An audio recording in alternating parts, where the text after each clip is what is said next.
Hello everybody in the Bitcoin Cash community. My name is I have chosen a name, also known as Caniac, and today I would like to continue my video series on Coinflex. In my last video, I have showed you guys how I have minted some FlexUSD, which is the stablecoin created by Coinflex. Now, before we continue with that, I want to address a couple of things. First of all, as you might know, I used to have a Kane_Niak Reddit account, which at some point in time last year disappeared. So let me explain what happened. I suffer from the same disease that John Nash suffers from, which is schizophrenia. And once in a while, without me knowing it, I enter a dreamlike state, a dream from which I cannot awake, and I'm not always aware that I am in a dream. And then I can do things that, once I wake up, are definitely very irrational behavior. So, because of COVID, last year, I got really paranoid, and at one point, I deleted my Reddit account, which I severely regret doing that. But I'm back, and I have always been working behind the scenes, and now I'm very active on Reddit again, promoting Bitcoin Cash, not only because I make a lot of money doing that, but because I really believe in it, and it's not just beneficial for my wallet to support Bitcoin Cash, but it's also beneficial for who I am as a human being, because of the freedom that it brings, which is only possible when transaction fees are low. The friction that is created by high transaction fees is the worst thing ever for crypto. It stops all growth. If you are just trying to join Ethereum right now, you are in for a very nasty surprise. It's absurd, and it should be unacceptable, and I cannot believe that even on Ethereum, they already let it out of hand. This is what's going to happen on Ethereum. Transaction fees are going to rise and rise and rise and rise until the rich people will start to complain, and then suddenly people will start working on layer 2. Because, in general speaking, terms, most people in crypto, the people with the money, the wheels, they do not give a single flying fuck about 4 billion people, and they do not give a single flying fuck about you, who's not even part of that group and can already not is already not able to afford the transaction fees on either Bitcoin or Ethereum. That being said, Ethereum and Bitcoin are radically different, and Ethereum is being led by Vitalik, who does not like high transaction fees and who is not anti-BCH. So I'm also an investor into Ethereum, but I need them to fix this problem as soon as possible because it ends. I just cannot afford it. It ends right here.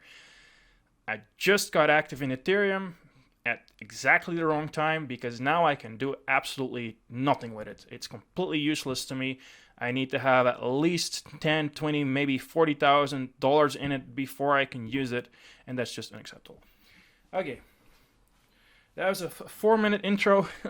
Thank you for bearing with me. Let's continue here. So, we are on Coinflex, and FlexUSD is a stablecoin that is backed by another stablecoin, which is USDC. It's kind of linked to USDC. This brings some problems with it because there are now two centralized organizations that stand in between you having something and you having absolutely nothing. If Coinflex disappears and you have half of your assets in FlexUSD, you are absolutely totally fucked. The same happens if you have all your assets in FlexUSD and Coinbase disappears. Coinbase is a very well known and big exchange. They have a stable coin that is starting to get some traction. We could actually go to live CoinWatch and have a look at the traction that USDC is getting. As we scroll down, it should appear. There's now $3.3 billion, and USDC is much, much better than Tether because there is some form of transparency and it doesn't look like they're just printing out of thin air, which Tether is most definitely doing. So, that being said, if you think that your money is safer in FlexUSD than it is in Bitcoin Cash, that might not be the truth. On the other side, if Bitcoin Cash crashes down 50% one day, which hasn't happened in a long time, praise the Lord, but it might one day, and Coinbase is still around, and Coinflex is still around, and you have your money in FlexUSD that day, then you will not be affected. So those are trade-offs that you have to make yourself. You're going to have to do some due diligence into Coinflex and the people behind it. And you're going to have to do some due diligence into Coinbase and the people behind Coinbase. And you got to absolutely make sure that those two centralized organizations can be trusted. Because you go into stablecoins and you deal with them and it goes wrong, you could just lose everything in one day. When these thingies break their pegs, they will most likely break their pegs in such a way that they just instantly drop to zero or really, really fast. Like you go to bed and your 1,600 is worth 1,600 and you awake and now your 1,600 is only worth 10 or $5. That's how it will be when stablecoins will break their pegs, which is bound to happen somewhere in the future. Because as more and more powerful players join in from the old financial system into the new financial system, there will be people that figure out how they can hugely profit if they break a stablecoin, if they break its peg. I am very much expecting the first peg to be broken is Tether's peg. Somewhere in the future, one night you go to bed and it's $1, you wake up and it's worth zero. That is absolutely exactly what is going to happen. It is a question of if, not when. So you got to be careful. Because with Bitcoin Cash, yes, the price of Bitcoin Cash could drop 95%, but most likely it will go up again. But once a stable coin has its peg broken, it loses most trust and it will absolutely never ever regain its $1 peg. Never going to happen. Once it completely breaks it and it drops to zero, it will never come back. Forget about it. Not gonna happen. So these are all things that you need to know, and I'm sorry that I am already making this video a little bit longer, but it is very, very important that people realize what they are getting into. You need to know the trade-offs. Is it beneficial to be into FlexUSD? Of course it is, but at what costs? Is it maybe better to be in Bitcoin Cash? It can be, but at what cost? These are things that you are responsible for, and you have to do your own due diligence. You have to know what you are dealing with, and do not trust me or anybody else. It is your responsibility. You have the internet, you have Google, so figure it the fuck out. Okay, I'm sorry for cursing so much, but I'm passionate about this stuff, and I do not want to see anybody that is active within the Bitcoin Cash ecosystem or within the Ethereum ecosystem to get totally wrecked. Some people benefit from that because when it's a zero-sum game and you lose your money, they win it. But I don't think long-term that works out for us. We want to grow the system, and it's all about extracting value from the old system and not from each other. Right now, a lot of these games we play with XRP and Dogecoin does not extract value from the old financial system. There is nowhere that the gains come from, but because other people lose it all. So it's internal transfer of wealth. There is suckers and there is winners. Don't be a sucker and don't play the zero-sum game. Help promote Bitcoin Cash and also Ethereum if they fix their fee problem, but never Bitcoin, because fuck Bitcoin, it's been hijacked. It's very, very clear it's been hijacked. Fuck Bitcoin, it will drop to zero. It's a question of when, not if. If you help grow the ecosystem and onboard people, then what is going to happen is that my Canadian dollars go into FlexUSD instead of going to a Canadian bank. And instead of a Canadian bank making money off of my money, I make money off of it directly by borrowing it out to people that want to short. They pay me interests, and after a year I might end up with a annual return percentage of maybe 5 to 10%, which is a lot better than a Canadian bank would give me. So, if on a massive scale people in Canada would start doing this, the banks will lose money. And that is a transfer of wealth from the old financial system to the new financial system. And that is what it's all about. That transfer of wealth is totally sustainable, is totally fair. It might be a little hard on the banks, but that's their own, I was going to curse, that is their problem. No longer going to be our problem. So that's an 11-minute intro. And now we're going to go into some action. I have a left wallet here and I have a right wallet here. This wallet here, I'm probably going to rename it, is my hot wallet. The computer I am on has this wallet on it, and it has the private keys on it. It is a hot wallet. It is connected to the internet, and if there is a hacker right now, and I type in a password here, and some private key becomes active in memory, I could lose it all. But this is a cold wallet. As you can see, if I want to make a transaction here, I have a send button. But as you can see here, if I want to make a transaction, there is no send button. So how does this work? Well, in this case, before we're going to send our FlexUSD back to Coinflex, we want to send it from our cold wallet to our hot wallet first, because that's always a good idea. There's like an extra step in between, to make sure we don't screw it up, that kind of stuff. So I'm going to go to addresses, and I'm going to make sure that I am on the SLP address format.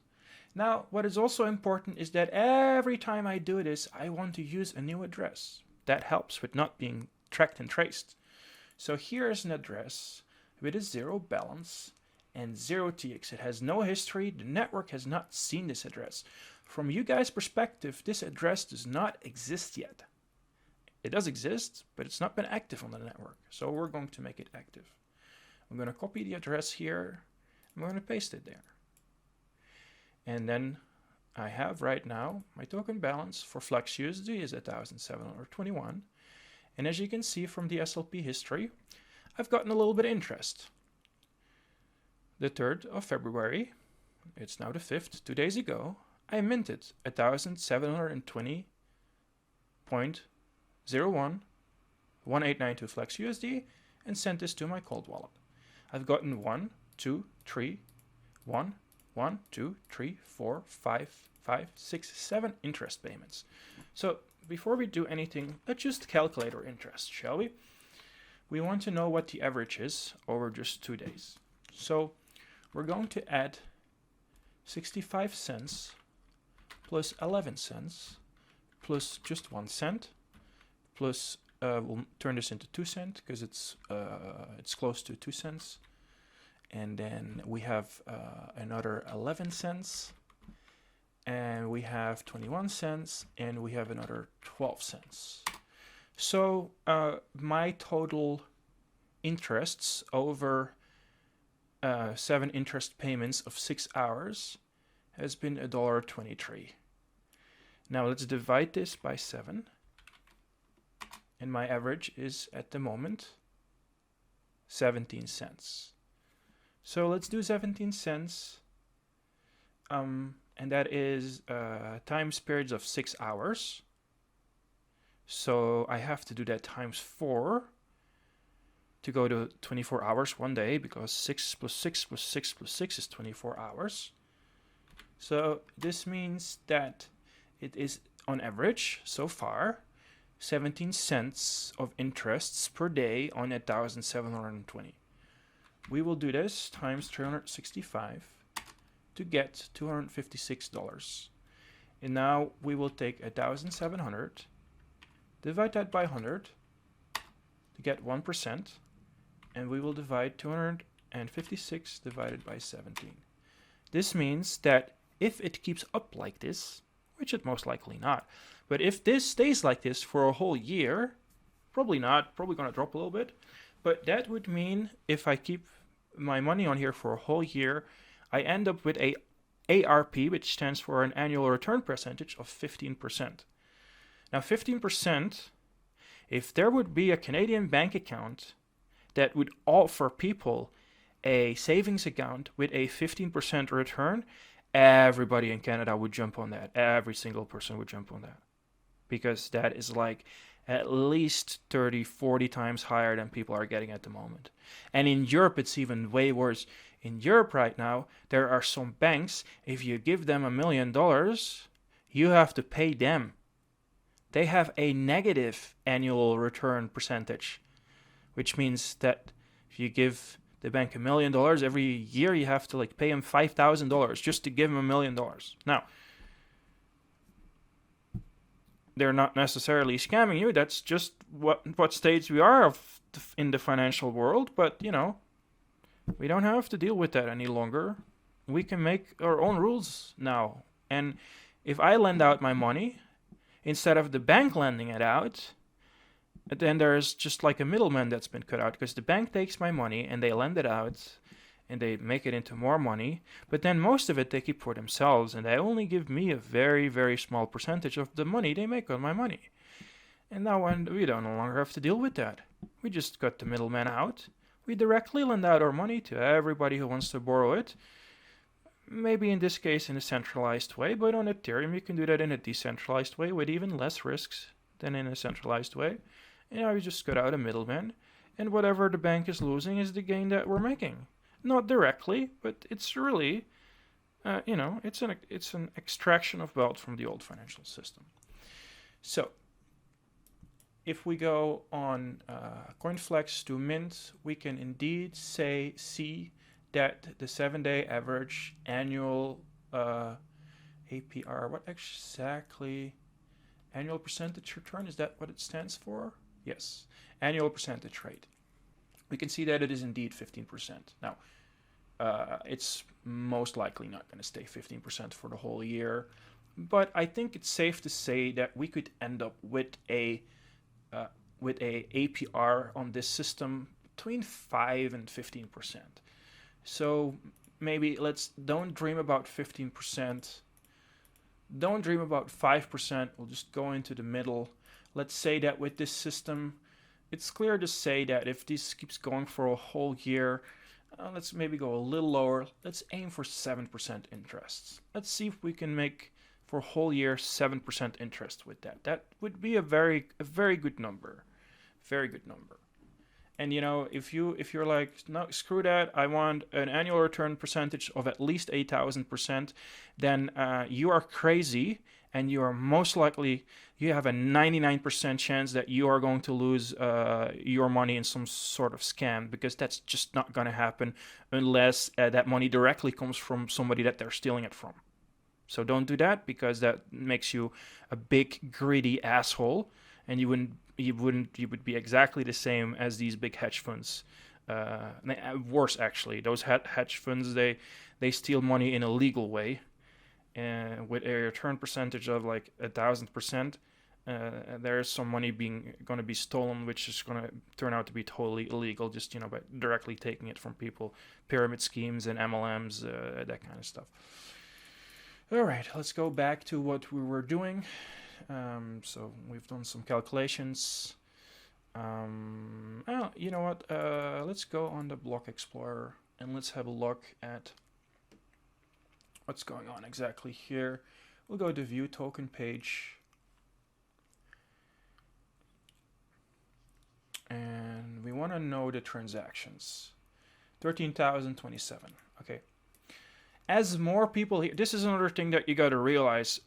If a lot of us in the Bitcoin Cash community start minting some into FlexUSD, let's say that 5,000 people, let's do that calculation. Okay, let's say 5,000 people in the Bitcoin Cash community, they all do this with some money. So that means there are going to be 5,000 addresses with some FlexUSD on it. Maybe everybody spreads it over like just 4 addresses. 5,000 times 4, 20,000.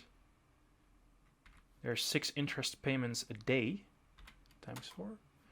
If 5,000 people in the Bitcoin Cash community do this, then Coinflex starts generating 80,000 extra Bitcoin Cash transactions a day. So from this perspective, and this is not being paid for by either you or Coinflex. This is being paid for by people that trade on Coinflex, by traders that might be willing to get wrecked once in a while, might be willing to get liquidated. They want to take huge risks, and they will borrow money and enter positions, and they get liquidated, and they're the ones that are paying for these transactions. That's where the money is coming from. So from that perspective, it is very interested if a large amount of people in the Bitcoin Cash community, starts, and it doesn't have to stay at 80,000. If we go to memo.cash and we look at tokens here, so there's Flex, but we want to have FlexUSD. I cannot find it. Where's the FlexUSD? It's not visible because nobody is using it here. But anyway, the point is that if FlexUSD gets traded, oh, there it is, for sale, there's nothing here. Let's go to SideShift.ai. As you guys have all noticed, I am a big promoter of SideShift.ai, but because they're paying me a really, really nice commission for that. Like, this is just awesome. Hey, look, there's another 21 Xi that I have, so I'm gonna stake that. Stake it with Andreas. There we go. My last interest payment here was 21 Xi, so let's take our calculator again. Trade set 4 cents, well, 3.8 cents. So 21.55 times 0.038. That's 81 US dollar cents. I wonder how much that is in Canadian dollars. CAD to USD. No, I have to go the other way around. USD to CAD.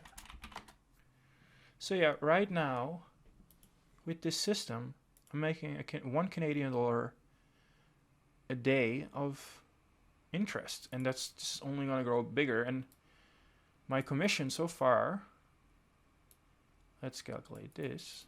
Let's put it in Canadian dollars. I want to know that. Times, and of course, I don't know if I dump this on the market if I'm also actually going to get 3.8 cents. I might not get that and be really pissed off when that happens. So 400. Yeah, so just by doing a little bit of work of promoting SideShift to people and sharing their referral URL with them, I've made 553 Canadian dollars so far, and that's nice, man. That's really nice.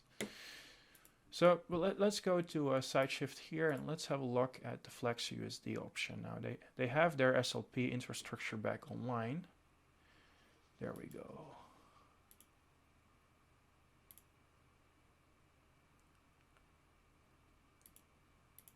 Of course, this is only for people that cannot do KIC. If you can do KIC, you should directly deal with Coinflex, because if you're going to use SideShift.ai, that's going to be insanely lucrative for me, because you're going to pay a big fat premium when you do it, and that money flows to Andreas, and some of that money flows to me. So be aware, if you guys are all gonna use SideShift for millions and millions and millions of dollars a day, then yeah, it's going to be hugely profitable for Andreas and hugely profitable for me. But there will hopefully come other options and more decentralized ways of doing that, so you don't have to KIC, and also so you don't get screwed over on having to pay big fat premiums. But here we are right now. Somebody is always going to take advantage of the fact that you guys cannot do KIC or don't want to do KIC, and in this case, Andreas is kind of doing that. But he's offering a service. He should be paid for what he's doing. It works very well. It works very fast, and that he is asking this premium. That's it's kind of your problem. If you don't like it, build a competitive website or start working to making it more decentralized, and then eventually SideShift will be pushed out of the market, and nobody will use them anymore. But for now, they are providing a service, and people are just using it. Sometimes maybe because they don't have any other option, but this is just the way that the world works. I know that sounds a lot like the guys from the old financial system are telling you, but I'm doing my best to be a little more transparent and honest about how it works and where the money is coming from. They have a business model. That business model is you are losing money on it, and we are making that money on it. But that's just how it works. So what we're going to do? Oh yeah.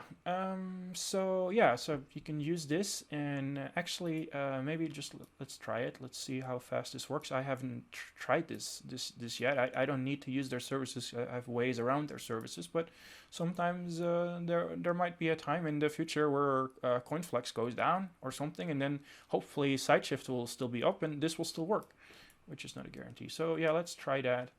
Do I have any? Oh no, yeah, I have 40. Do I have anything right here? There might be a minimum here. We can try it. So we'll take a different receiving address. Arvin, yeah. You send shifts. So there might be a minimum here. Let's see what happens.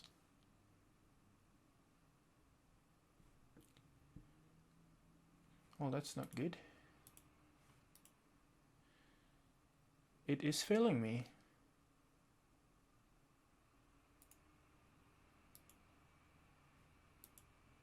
Well, this is staying in the video. I'm sorry, but I'm not going to cut this out. Let's try this again. I've switched off my...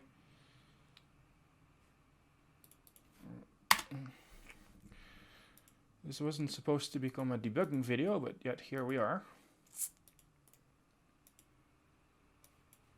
Come on, work.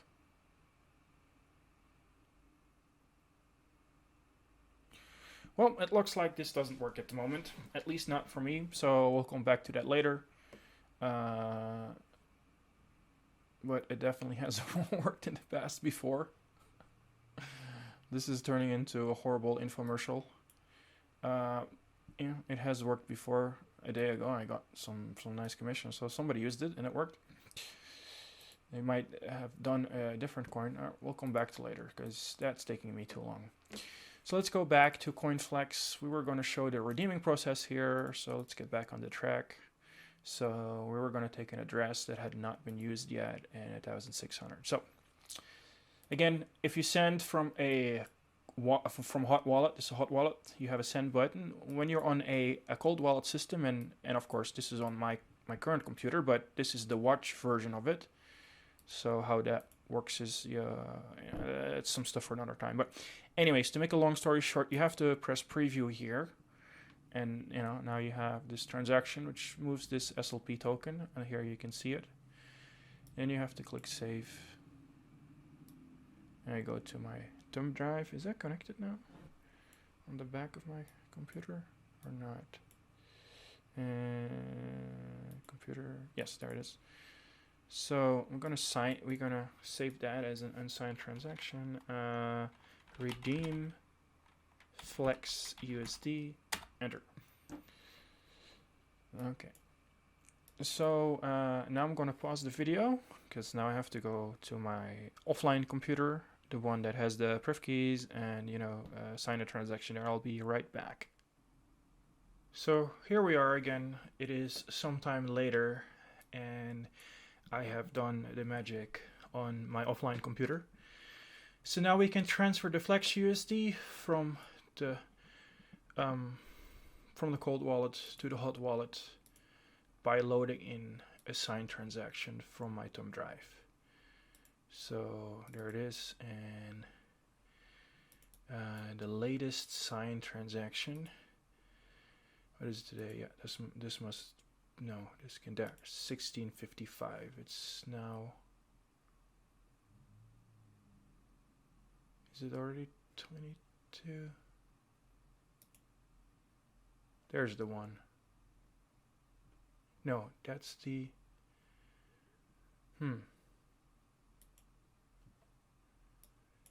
My computer clock must be behind that this doesn't match up. Let's see if this is it. I have to put it on the cache format. Can we find this address in here? No, we cannot at the moment. What's going on here? This is 1600. Yes. Yeah, there it is. GON GVU 856 GON 856 and then the beginning QP. So what I do to make sure that I don't make a mistake or that I get scammed or whatever, I check a couple of characters in the start, I check some characters at the end, I check some characters in the middle. I usually always do that. Once you've checked, maybe 10 characters, it becomes exponentially impossible that somebody generated a different address with the same 4 characters in the beginning and the same 4 characters in the middle and the same 4 characters, it's not gonna happen. It's highly improbable, but that's, I always check this. So now we can hit broadcast, and I still find this a little nerve-wracking because I know if I do something, well, the software seems to not be able to make a mistake like this, but still I'm always worried I will accidentally burn my other tokens.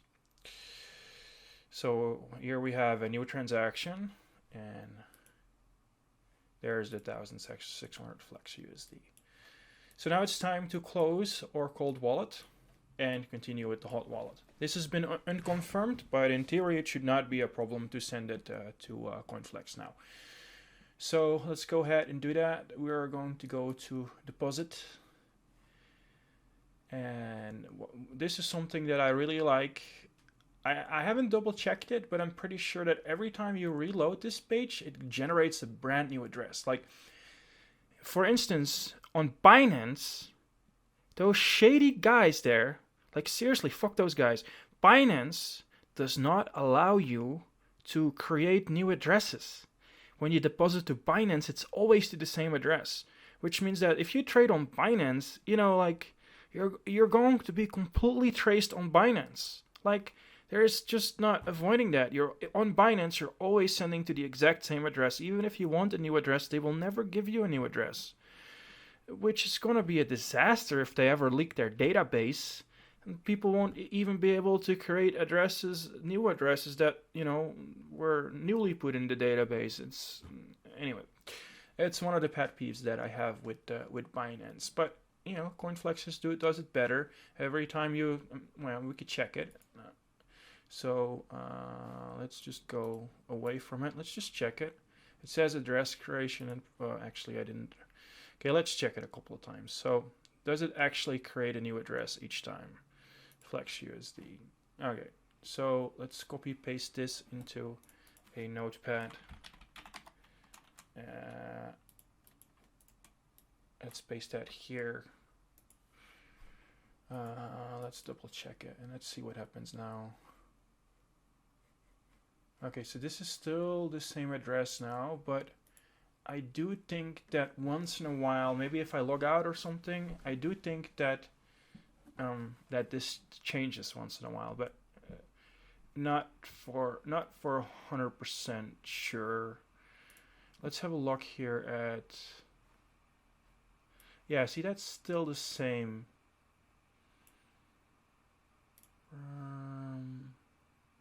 So yeah, okay. I'm not like, if this is not the case, then Coinflex, if you're watching, if you're not creating a new address every time, don't say here that you're creating a new address. Don't do that to me. Don't.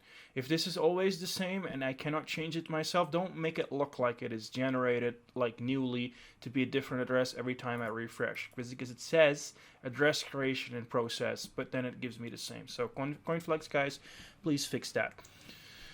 Yeah, so we're gonna copy that here and I'm gonna do paste.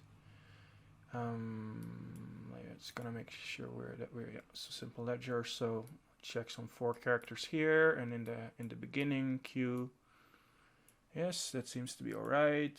6Y, and yes, so we're good.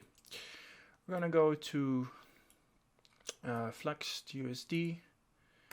We'll not do the maximum because I like to have some FlexUSD in this wallet, because then I can keep track of how much interest is being paid, because I see those transactions appear.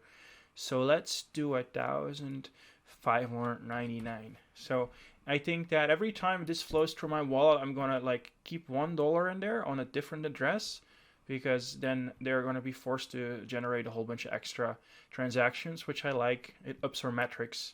I like that. 1,599. Also send BCH? No. Send. There we go. It has been sent now. Here is the send from the cold wallet to the hot wallet, and here is the send from the hot wallet to Coinflex. So that was under deposit. Now we're going to see if it will show up on a deposit. So I'll be right back with you guys once this is starting to show up here.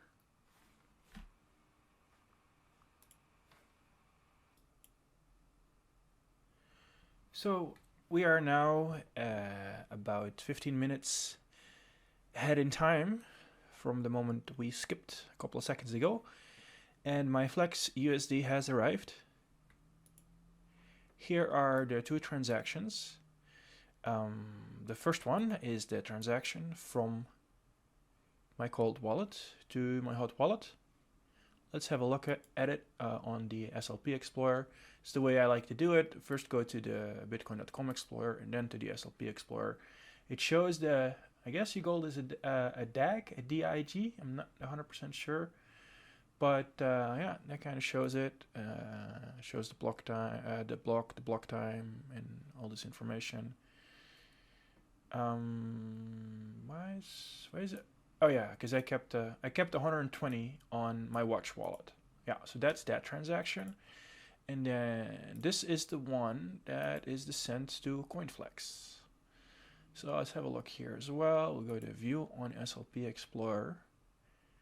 And I'll have a look here, and so see, I kept $1 to keep. I like to have so every wallet I have open at the moment should have like $1 of FlexUSD, because that way I can just I know when there is an interest payment and I can keep track of it, because every time they do an interest payment, this $1 will get a little bit of FlexUSD, and that's a good way of keeping track of what they're doing.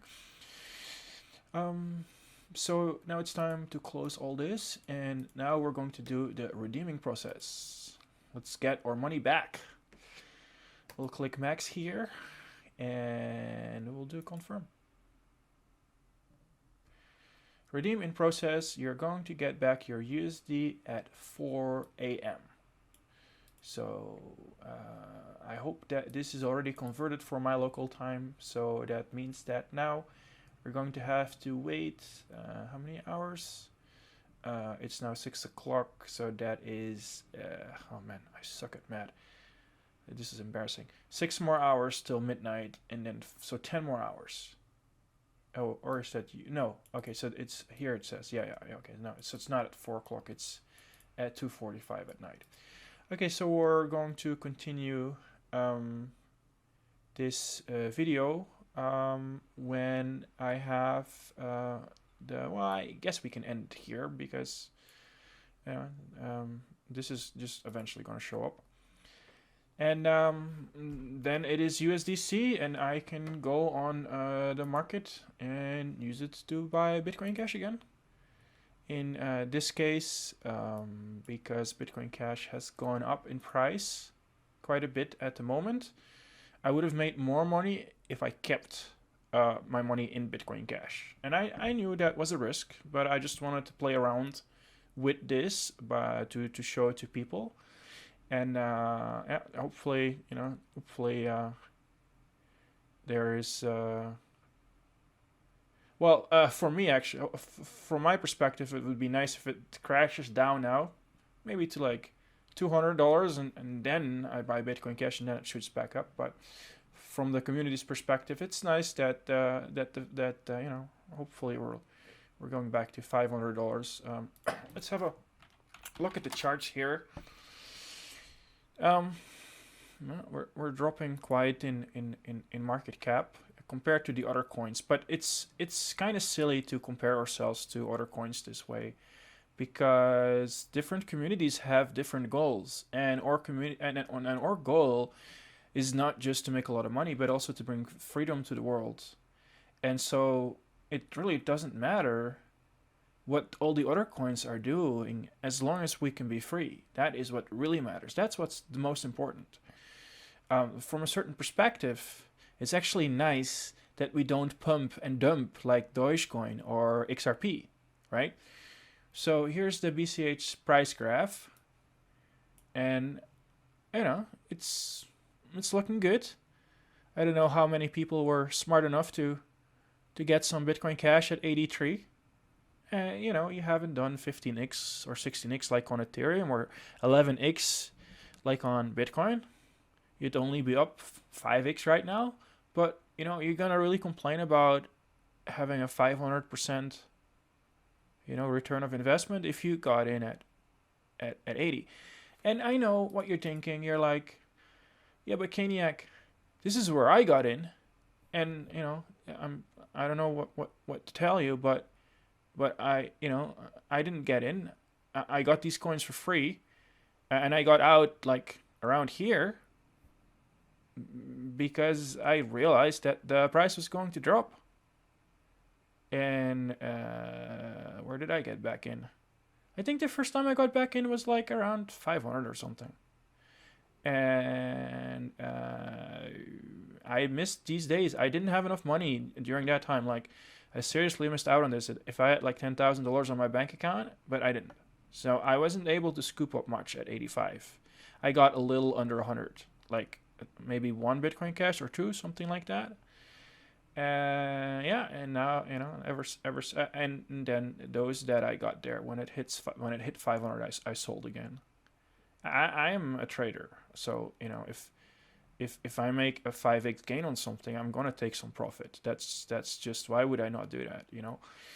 So yeah, I mean, to me it's looking good. I still think that there's a high chance that before the end of the year, Bitcoin Cash will be around $1,000 again.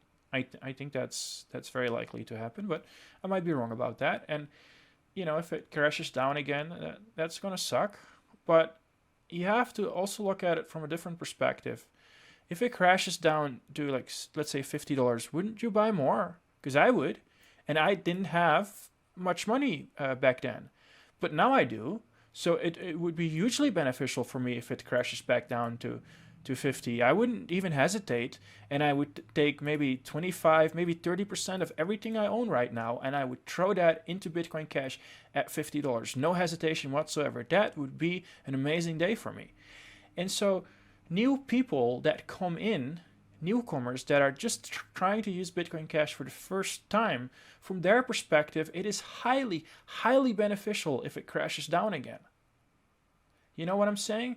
So everything is relative towards at what point you got in. And we got to remember that. And so, yeah, and we shouldn't worry about this, because we know that Bitcoin Cash has value. If Bitcoin has value, then Bitcoin Cash has more, because it just works better. It's a better product. And, guys like Roger Ver and Kim.com and Jihan, they understand that. And so I wouldn't worry too much about it. I mean, I like to see Bitcoin Cash as high up this list as possible, just like anybody else. But it might drop to 11, 12, 13, 14. Hey, we might even drop under BSV. It's unlikely, but it could happen. But so what? I mean, it's not like it all stops working when that happens. As long as there's enough block reward for the miners, and as long as these transactions keep on growing, Bitcoin Cash is going to be a very sustainable network for a very, very long time to come. And that just means my software keeps working. That's all I want. My software needs to keep working so I can send and receive, so I can make payments. And I actually like that we don't pump this much, because Let's say Bitcoin Cash stays around 500 now for 5 years straight. You know how awesome that is from a certain perspective? Because that means I can start selling products and I can price those in Bitcoin Cash, and that price is not going to change for 5 years. And if that price does not change for 5 years, um, the first coin on the market that will become a unit of account could be Bitcoin Cash, but the price has to stay the same. If it yo-yos up and down, if it crashes down 85% in a year or 2 years and it goes up by 1,000%, that it's never going to become a unit of account. So from a certain perspective, if you stay at 500 for 5 years, we are a little bit of a store of value. We are a little bit of a medium of exchange, and then for the first time ever, we become a little bit of a unit of account. And then we can say we have all three. There is, at this moment in time, there is not a single coin that is a unit of account. Well, you could say stablecoins are, but that doesn't count. And stablecoins, if the dollar crashes, if fiat currencies crash, your stablecoins crash with them. So how absurd is it to hedge yourself against fiat currencies going worthless and then just, only being in stablecoins? That makes no sense whatsoever. And I'm expecting most people are not doing that. They go into stablecoins, they go out, just as we did today. Because, I don't like that it takes 6 hours to redeem. I would already want to buy Bitcoin Cash right now. I like to make money. I want this to shoot up. So there you have it. We have made a 46-minute video about this whole process and the ins and outs, and I hope you guys will appreciate that I'm making these videos, and I hope you will learn from it, and I hope people will follow in my footsteps and use a cold wallet and a hot wallet like this, because that's very safe, and I feel very safe at the moment, knowing that if any hostile actors want to steal my Bitcoin Cash or my SLP tokens, they are going to have to develop something like Stuxnet and then target me with it just to get to my private keys, because most of my private keys are not on the computer that is connected to the internet. And I feel very safe with this system. And I feel like there is a higher chance that I lose access to my Canadian bank accounts than that I would lose access to my Bitcoin Cash at the moment. And that feels good. It's empowering because I built this system myself. I am responsible for this. I am the bank now. I am my own bank. And this is what I've wanted. This is what I've wanted from the first moment I read the white paper. And it's taken a long time to get here. 2011 to 2021. 10 years is this journey for me, and it is an amazing journey, and it just keeps on getting better. And whatever happens to the price here is, of course, it's hugely important, but it's not the main thing. We are not a getting rich quick scheme. We are not a I buy a token and then I sit on my ass for 10 years and then I have 100 times more money than everybody else in society. That's maybe 10 years sustainable, 20 years sustainable. That's not 50 years sustainable. That's not 100 years sustainable. Imagine what happens when the tether pack breaks. Imagine what happens when Satoshi returns and he just dumps 1 million Bitcoin onto the market. Imagine what happens when the tether guys have a really bad day and one of the tether guys is done and wants to commit suicide and he decides he wants to ruin everybody's days and he goes on to Ethereum and he uses his tether admin key and he freezes the tether assets of everybody on the entire network. That could happen 5 minutes from now. And people, they don't realize, they don't know what they're dealing with. When new people approach me, they want me to invest for them in Ripple, and they want me to invest for them in Dogecoin, and I have to explain to them that if I go trade on the Ripple market, I am competing and playing against a single player that controls about 80% of the supply. There is no winning that game. There's only losing that game. And I have to explain that to people, and hopefully I can talk them out about it. Dogecoin, it's a little better. It's actually a lot better. But still, this is just people taking advantage of Elon Musk and whatever. And You know, this looks like that. This looks like you don't have to do anything and you'll get rich. But you know, just look at it. Just look at this flat line here, and just look at what happened here. There is like a 99% chance this is just going to flatline again. It might take a while, but it's going to happen. And the majority of people, I'd say 95% of everybody that is gambling on Dogecoin is just going to be had. They are just going to lose their money. There's going to be a transfer of wealth from the suckers to the guys that did the pump and dump. And that's a story as old as humanity. And, you know, you're supposed to learn from that. You're supposed to know what has happened in history and how this is exactly the same. And how you're like, oh, those guys 50 years ago that lost all their money, what idiots. And then you go and do exactly the same. So, we've been talking for 15 minutes now. And I hope you guys enjoyed this video. I would like you guys to follow me on memo.cash. I am Caniac everywhere except for Reddit now. This is my memo.cash. This is my memo.cash here. I'd like a follow there. I'd like a noise.cash follow. Noise.cash is one of the best things that is. This really works for onboarding. Noise.cash really works for onboarding new people. Post. You know, if we look at TX, I love TX Trade right now. It's just, this is amazing. There's a lot of people in Ethereum now that are starting to also use it, because you can click on you can kind of use this to, people use gas station to figure out what kind of fees they're supposed to pay. But I just like to hang out on this place. It's fun. It's a lot of fun.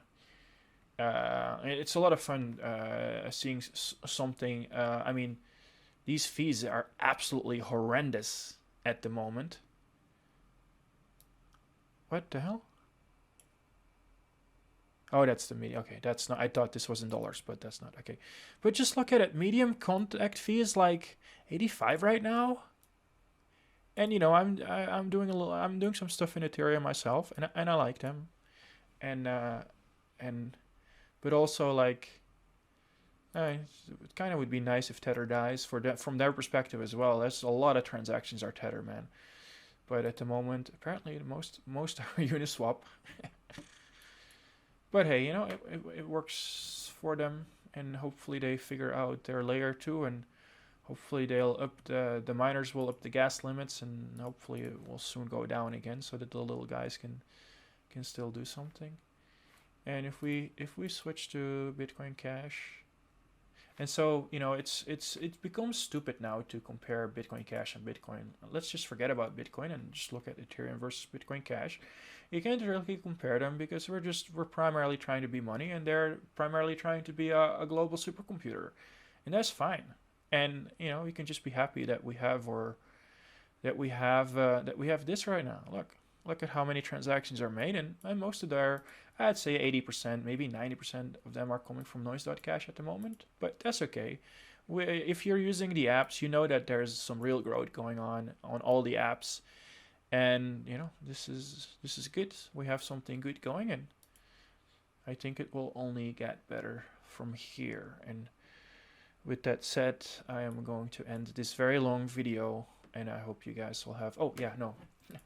I just want to plug my YouTube channel. I have a YouTube channel. I would like to get to 1,000 subscribers, because when I hit 1,000, then I get a payment from YouTube. So I've been waiting for, like, as the moment I hit 1,000, there is like, I think a $200, $300 payment waiting for me, but I cannot get it until I hit 1,000 subscribers. So that'd be nice. And SoundCloud would also be nice, because if I can get to, let's see,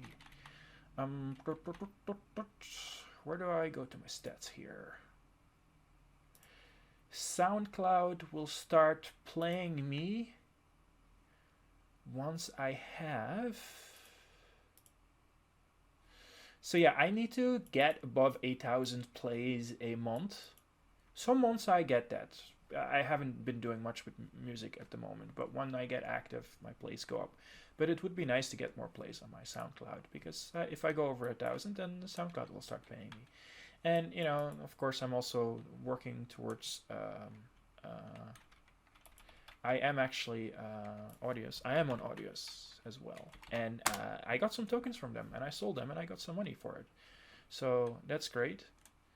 And yeah, I am on Audius. I wonder if I could find one of my own songs here if I type Audius and Kaniak. I've only transferred a couple of songs on there, but here I am on Audius. And so if you're a musician, uh, you know, go on Audius. And these Audius guys, I don't know what their business model is. I haven't figured that out yet. Maybe they don't even have a business model, but if they make some revenue, they have a platform now to directly share that revenue with their musicians in a way that has less overhead than how SoundCloud would do it. And with Audius, maybe Audius would never have to run ads, or maybe there's gonna come some kind of ad system where ads are being paid in cryptocurrency. I don't know. We'll see. But it's all going to be exciting for creators like me in the next couple of 10 years, now that we have so many more possibilities because of the invention of Bitcoin. So yeah, this is about everything that I have to say. And next video you will see from me, you will probably see my face again. And I'm looking forward to that. I wish everybody a nice day, and I hope that at this moment you are making some money with Ethereum going up in price and Bitcoin Cash going up in price. And who knows, maybe in a couple of weeks or months we'll be above $600 again, and that would be really nice for everybody.